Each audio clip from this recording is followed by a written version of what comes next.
Heilinn í okkur áhugavert líffæri, hann staðsettur í höfuðkúpunni. Höfuðkúpan, hún ver heilan, hún úr beini allan hringinn, en utanum eru svo heila himnur og milli þeirra vökvi. Þannig að ef við fáum högg á heilan, þá dempa himnurnar og vökvin höggin að einhverju leyti. Ef við fáum alvarleg höfuðhögg, þá ekki víst að dugi. Þess vegna þarf að fara varlega og sérstaklega ef við erum búin að fá höfuðhögg, að passa okkur sérstaklega á eftir. En heilinn í okkur ekki bara þetta hérna ofan. Það líka ýmislegt hérna undir. Þetta, sem margir halda að sé bara heilinn, það hluti af heilanum sem kallast stóri heili eða framheili, heilabörkur eða jafnvel hjarni.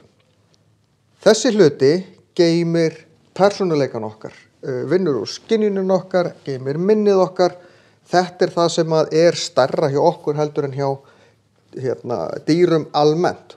Þetta alveg stórt hjá mörgum spendýrum en hlutfallslega stæðst hjá okkur.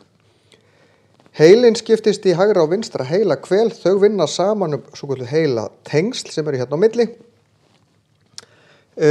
Mismunandi svæði stjórna mismunandi hlutum. Aftan í hnakkanum hérna aftast til dæmis sjónsvæðið, málsvæðið sirka hér einhvers staðar, heyrnarsvæðið sirka hér og mismunandi partar hérna heita einhverjum ákveðnum nöfnum. Heilastofninn sem svo hérna undir, hann stjórnar ákveðinni líkamsstarfsemi, líkamshita, blóðþrýstingi, passa að kerfin virki öll saman. Heiladingullinn svo hérna undir, það kirtill sem býr til fullt af hormónum, ekki beint hlut af heilanum en tengist honum. Litli heilinn eða hnykillinn, hann hérna. Hann samhæfir hreyfingar og sér ýmislegt sem tengt líkamsstarfseminni líka.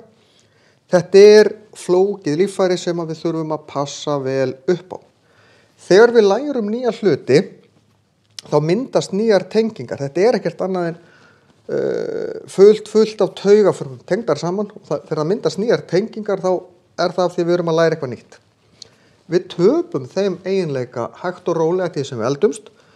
Töpum honum kannski ekki alveg, en það svona hægist á þessu. Þess vegna auðveldar að læra hluti þegar maður krakki, heldur en þegar maður orðinn fullorðinn. Niður úr heilanum liggur svo mænan og heilinn og mænan hluti af því sem við köllum miðtaugakerfi, það sem stýrir þessu aðalega. Síðan ganga út úr mænunni taugar og það köllum við úttaugakerfi, liggur út allan líkamann.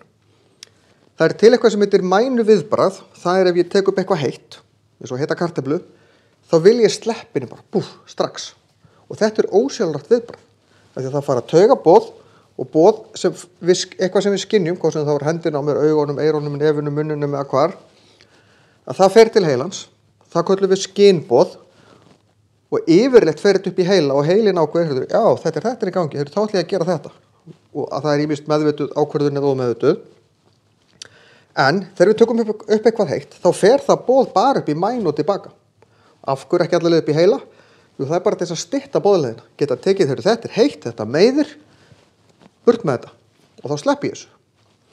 Ég get reynt að yfirskrifa þessi boð þar að segja, ég veit þetta heitt, ég veit ég vil sleppa, ég ætla ekki að sleppa.